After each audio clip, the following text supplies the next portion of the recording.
I have just finished Startup Weekend in Tauranga and I just wanted to share with you my experience of it. Now, those of you who've done Startup Tauranga Weekend along with me have probably had a very similar experience. Those of you who've done it in other cities or countries, probably exactly the same. So, I'll just walk you through how I found it, the highs and the lows, and the absolute roller coaster ride.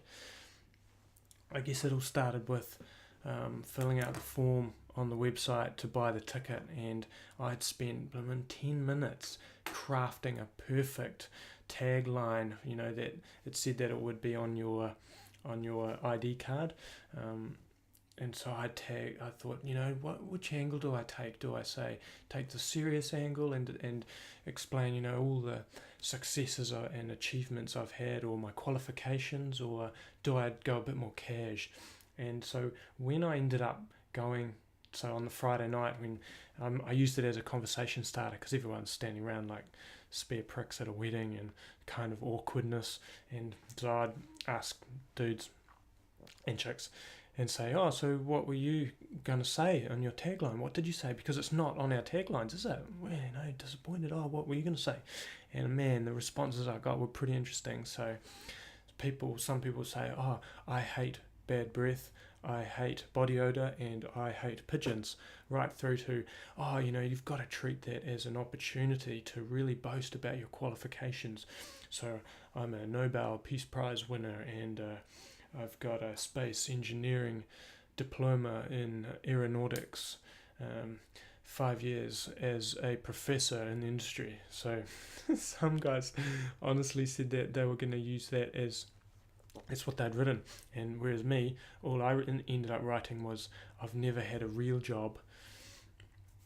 So as a conversation starter, you go in there on a Friday night and everyone's a little bit standoffish, what to not knowing what to expect for the people who haven't done it before, and everyone sits down and Sheldon starts to introduce all the mentors and people who are behind the scenes going to run the organisation, run the weekend, and every time that someone would come up, Sheldon would say, clap please everybody. So everybody politely clap, and that speaker would come off and another one would come up, and Sheldon would have to prompt us again, put your hands together please. So so we just didn't get it, did we? Nobody was clapping. And it's quite awkward because Sheldon's going, put your hands together please, clap please, can we have some applause please? So that was quite funny.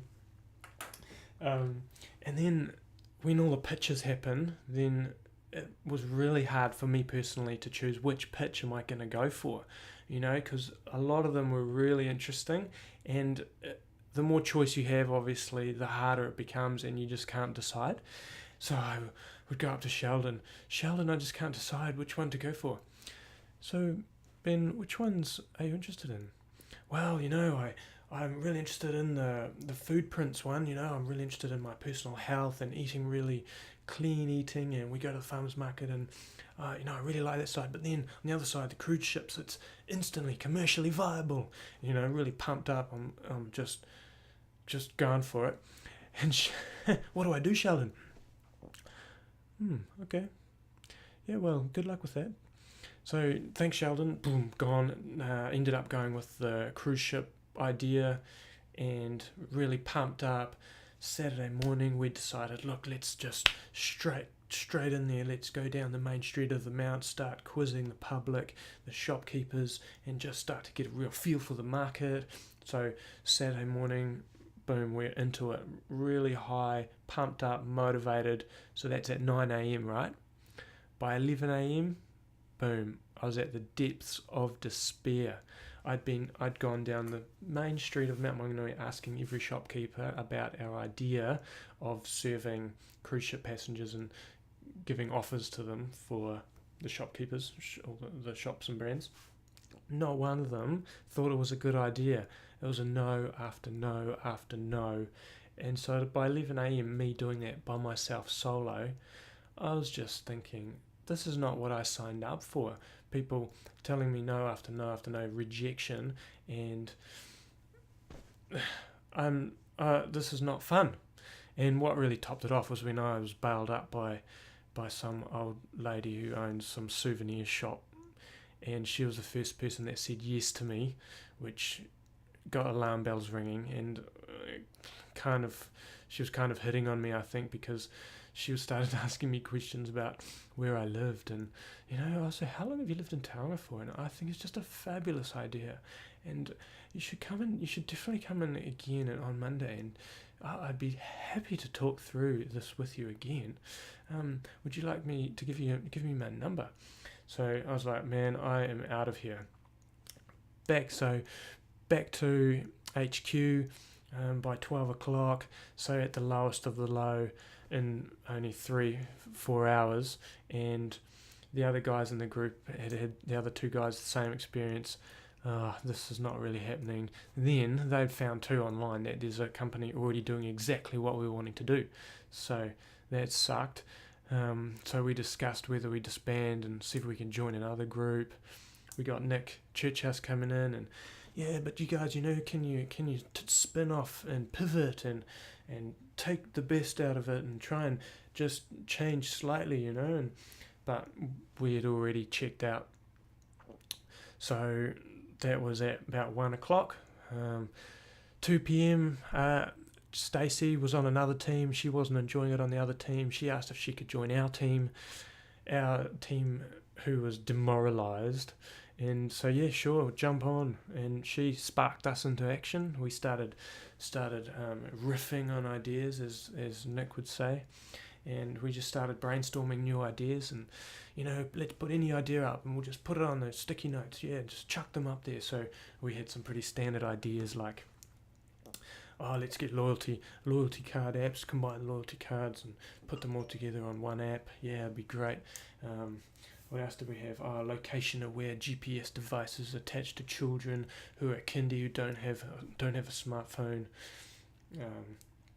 That'll be great because parents would love that. And so we're brainstorming those ideas, and then Ben Gorringe, out of the blue, he says, "Well, poodle fur is really quite fine. We could make poodle fur jerseys like cashmere." And he was dead set serious, I'm pretty sure. So that from ideas coming up with like that, we were really struggling. There's no way I'm going to be wearing a poodle beanie made out of the hair of my own poodle. So the mentors would come in, and this did my head in as well, talking about the pain. You've got to, what's the pain? Where's the pain that you're solving? What's the pain that the customer has that you really need to hone in on, and find that pain and solve it. The pain is what it's all about. So man, I had a painful headache after hearing that word pain over that whole weekend. I'm sure there's some other words that we could use. The one benefit, I guess, of using the word pain is that it definitely sinks in. So we keep on riffing with ideas and doing the whole Roman numeral thing. This idea, so we end up with 3 ideas. Yes, no, do we like this one? No. So we end up with 2 ideas on the table. Yes, no, we decide on one. And then out of the blue, Stacey goes, but I really like that other idea, which was like 4th on the list. And we're like, let's just do it.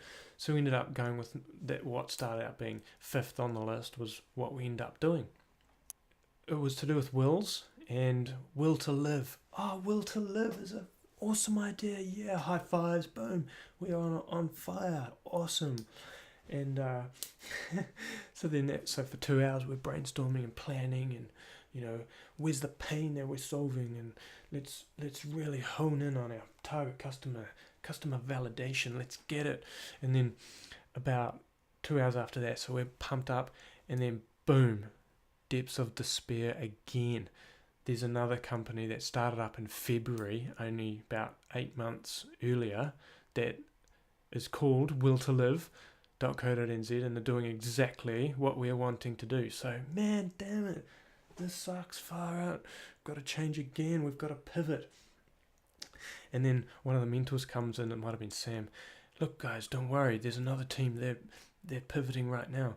In fact, they're pirouetting because they're still not sure what they're doing, what they're going to change their business to. So we're like, okay, awesome. We're not coming last, even though we've only got a day and a half to go. So so that's fine. We'll come up with we came up with another brand name. I can't remember what it was. It might have been something along the lines of Pimp My Funeral or Pimp My Will or something. So I went away and around by the printer there and just had to get some of my own work done because it was just too chaotic in that room. And what was really interesting, I walked into the room and you see all the other rooms. There's some groups had like 7 or 8 people in them, and people are jammed in this tiny boxes of a room, and there was like 3 of us originally and then 4 in this massive boardroom at the other end of the complex. So that was really funny.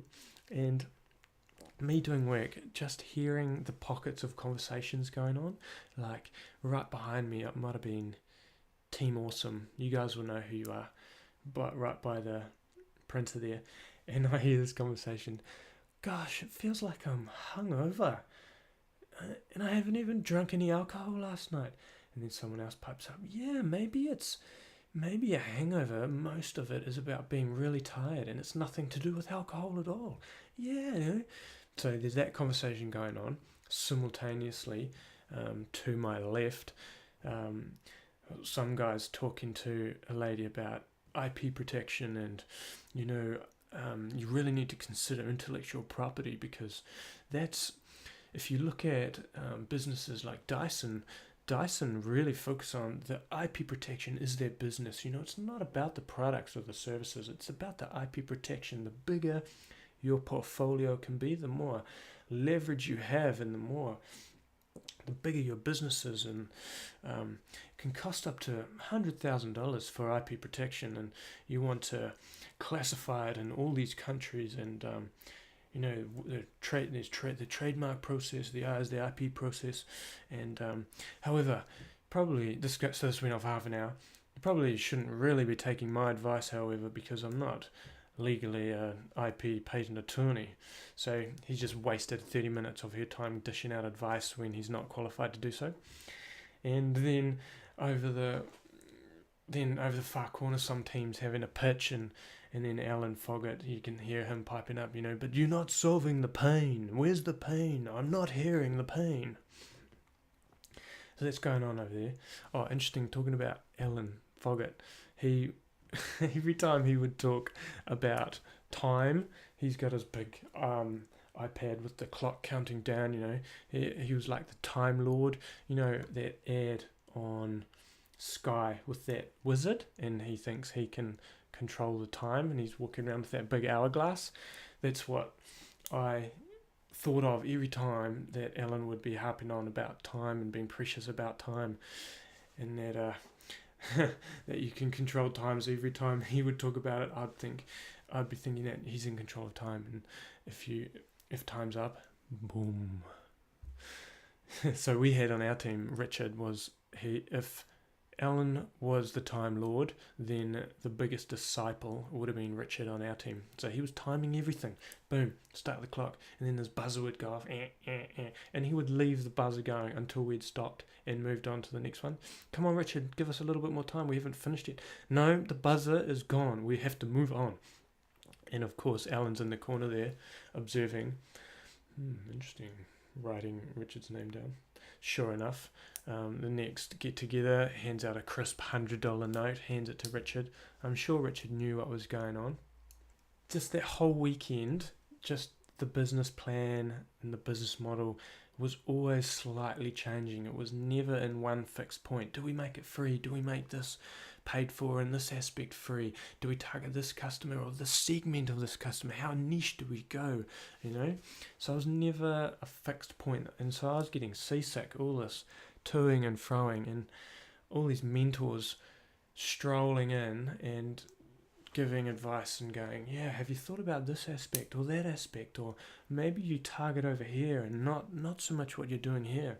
And so we'd be like, oh, okay, yeah, you're right, we'll go that way. And then another mentor would come in and they'd be saying, how about over here? Oh yeah, okay, we're over here. And then it just finally, it's so funny because one of them comes in and you say, yeah, how about doing this? This is pretty much just threw a grenade in our room. And because obviously we were just pretty shattered by then, we're probably at a lower point of the day. That Sam kid, he, I don't know about you guys, but his Kiwi Irish accent really cracks me up. And he would come in and say, and for our current business model that we had, which we ended up going with finally, oh, that business model is savage. And I'm thinking, what the hell does that mean? Is that good or bad? And it's savage. And so I still don't know what that means. So Sam, you'll have to hit me up, tell me what that actually means. Everyone would be doing their update of how their team is going, and the big Russian would stroll in from Speakeasy. He'd come in and be like, ladies and gentlemen, Speakeasy is an application that helps you become more comfortable in a speaking engagement. I am by no means a polished presenter myself. And just saying that, I just lost it because he's the most polished presenter out of any of us at the whole event. I guess all Saturday afternoon, just everybody being really stressed to the max, trying to get a good pitch together. It's just, I'm sure some people would have been close to having a mental breakdown, definitely close to it. And then seeing all the VIPs stroll in at about 5 p.m, not seeing us having gone through, being dragged through the coals, being from the highest of the highs to the lowest of the lows, mentally, physically, emotionally draining. And then these VIPs stroll in at 5 p.m. and quaffing wine and eating all the canapes and and just coming for the best parts. So that was really interesting. So I might be a VIP next year. That looks like the best gig. But overall, fantastic experience. I would highly recommend it. And I guess it is what makes it is that it's really challenging. It's tough on you, and when you come out the other side, you really do benefit from it. So I'd love to connect with all you guys who mentors. Thanks so much for all your input, the organisers. If anybody's interested, one thing that you don't really find out is what the background is of all the people. So if anybody's interested, my website is billyelusive.com. I'd love to connect with you guys, and including you guys. I hope no offence was taken and nobody was too offended.